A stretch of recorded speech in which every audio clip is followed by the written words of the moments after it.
At the motor side of the awning, use a number 4 Allen wrench to remove the end cap on the valance end bar. With a 2.5 Allen wrench, loosen the fabric lock screw and carefully slide out the fabric locking pin. At the opposite end, loosen the fabric locking screw to slide the fabric locking pin towards the end cap, freeing the valance. Slide the old valance towards the end where the end cap was removed and continue sliding it down the track until fully removed. Slide the new valance down the spline track until it reaches the end.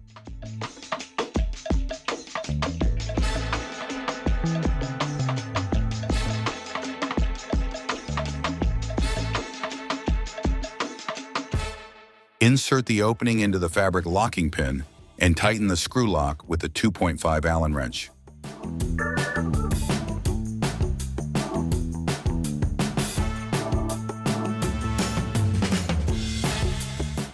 Insert the fabric locking pin into the track at the other end and tighten the locking screw.